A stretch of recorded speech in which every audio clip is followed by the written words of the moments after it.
So, yeah. Surprise, surprise, I'm making a tank review video. I know. Let me turn that down just a tiny bit. There we go. So that should be a little bit better. But yeah. Basically, I decided to do a little something that I haven't done in a little bit, which is review a tank. I know. It's wild. What year is it? It's 2022. Danny's doing a review on a tank. And it's a Cold War tank, nonetheless. Wow. What a surprise. So, I've been playing around with this. Playing around in Cold War a little bit, trying to get the Merkava, because I think it's a funky little tank. And I wanted to, you know, play it. Enjoy it. So, I've been playing a lot of Cold War. And with this season, I have this thing, the T-55 Enigma. Which is just a T-55. But an Era 2. With more armor. That's about it. Gun's a little bit better. And so far, after playing it a fair bit, I like this tank. That was a risky shot, like... Is he gonna pop back up?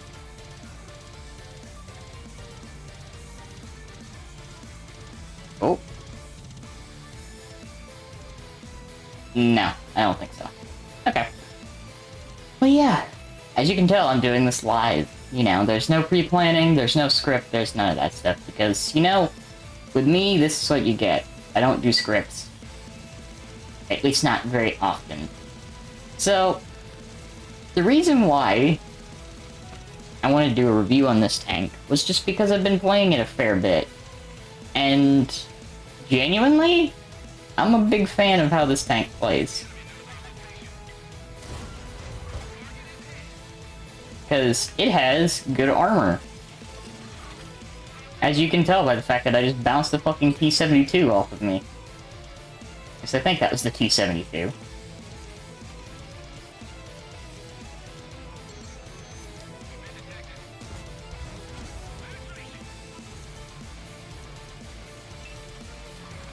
And you can bully some other tanks that don't have the armor that you do.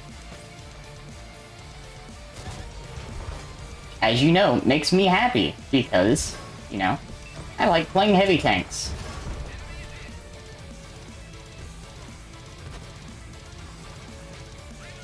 Now,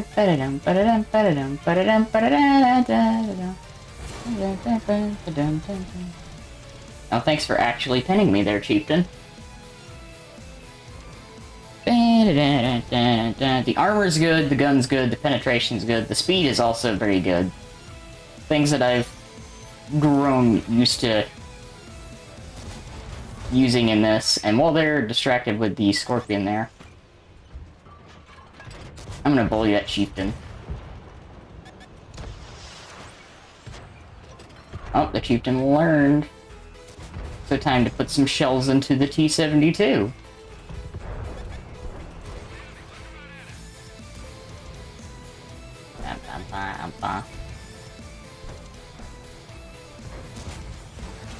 God, like, this gun just feels good, okay? The first, like, full-on misfire I've had.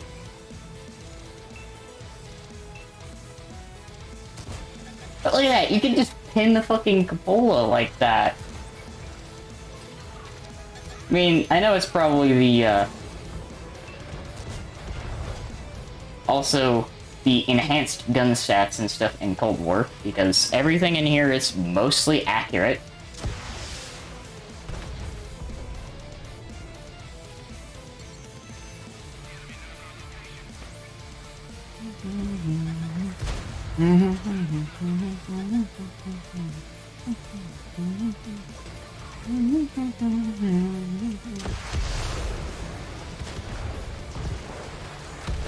Also, having this reactive plate makes it good at dealing with these little fuckers.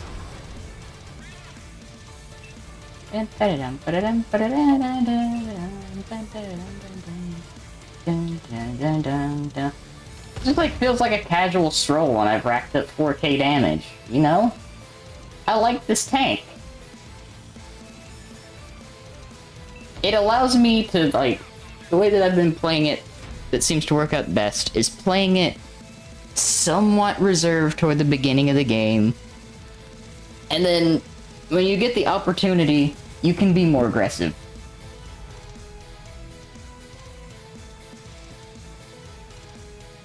It just feels good. It makes good money. It has a good gun. It's got good pen. It's got good stats. Like, is this, like, this is definitely more of a newcomer-friendly tank, I would say.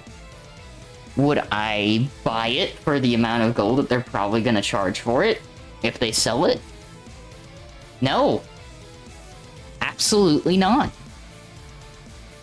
The reason being that they need to focus on quality of life before they can start charging this much for tanks. That's just me. That's my opinion. Like, genuinely, I think they need to spend a little bit less time working on tanks and maps and a little more time making sure that the game itself is functioning properly.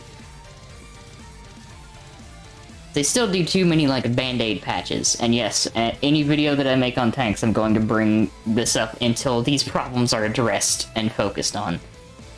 So, something that I wanted to talk about as well during this review while I'm waiting for another game, I listened to some info that was dumped on a podcast a little while back, and they wanted to know, and they didn't really know why Hidden Village was removed from PC. I know why, because I've been playing PC for long enough to know. They removed it because the map was too small and unbalanced. The general player base of PC hated the map. The developers didn't want to put time into changing the map because nobody wanted to play it anyway. So they were like, okay, let's just get rid of this map and make new maps.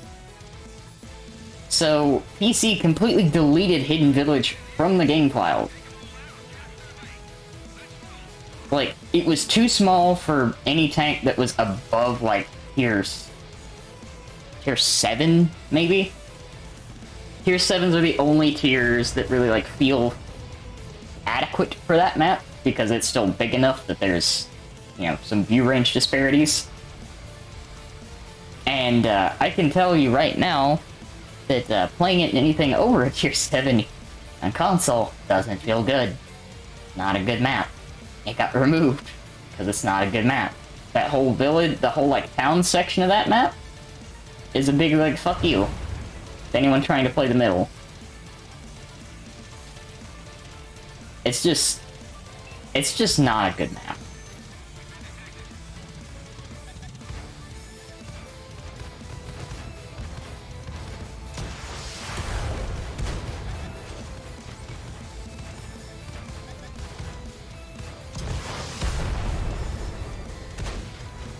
Of course, I'm gonna get BMP'd now.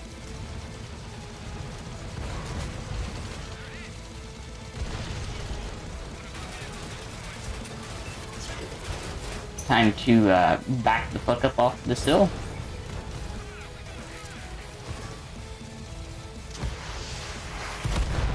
Yep. This is probably the worst game I'm gonna have today in this tank. But just the fact that I can literally eat all of those ATGMs and not really give a fuck makes me very happy. Look at how, like, bad that situation was and how quickly that turned around, just because I was able to say fuck you BMPs.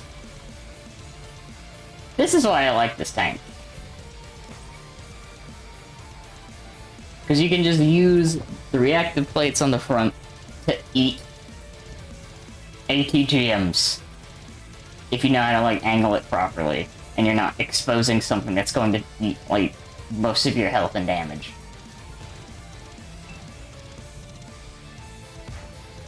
So, like, this makes me happy. Plus, Very punchy gun. You can rack up damage real quick.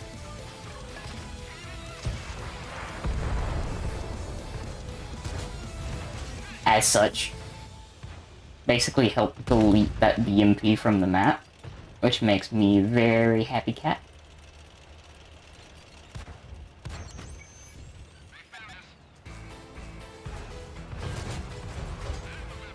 Magat is gonna push and get absolutely distracted by the armadillo. That's funny. Don't you just love it? You see how bad that started out and how quickly that's just completely shifted? Like, this tank gives you a bit of forgiveness, which I like. Because, like, to me, it just feels like a fast, heavy tank. Okay. You didn't have to, like, run into it. That's probably not the play there. I can't aim right now. I'll take the rise, though.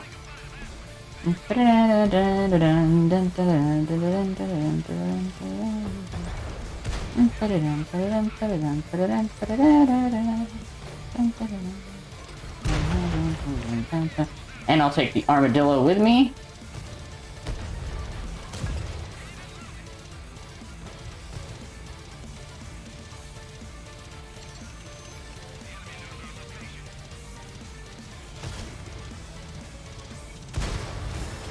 Oh, I think my ally blocked it.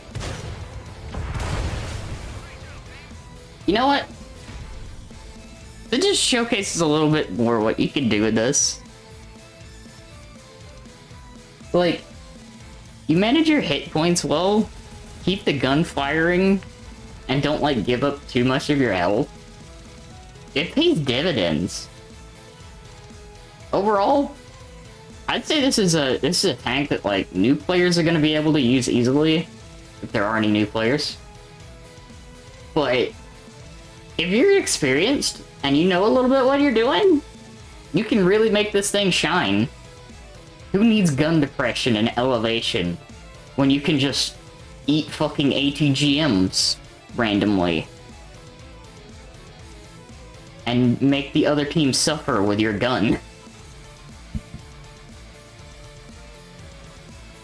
So yeah, final thoughts on the T-55 Enigma. Pretty good tank.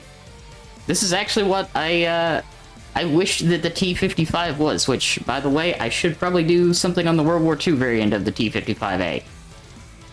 Because I do like that tank too. But that'll be another time, when I get around to it. Anyways, I hope you enjoyed this, and I hope you enjoyed my little commentary on the game. I'll do some more of these in the future, because, like, I'm enjoying making some of these little quick spur-of-the-moment videos that come into my head. Who knows, I might do some more silly stuff. Silly stuff. I don't know why I put so much, like, emphasis on that. But you know, that's part of the fun. If you enjoyed, you know, let me know in the comments. Or if you have some, like, questions or stuff related to World of Tanks, please feel free to let me know. I enjoy talking about games I've played a fair amount, because, like, I've played World of Tanks now for, god, damn near, like, 12 years. I have a little bit of experience in this. Same goes with stuff like Destiny. Like, you want to hear me, like, talk about those games? Make some videos on those games? Like, you want to see me do some Destiny stuff? Talk about some Destiny stuff? Let me know. Anyways, thank you all for watching. I'll see you next time.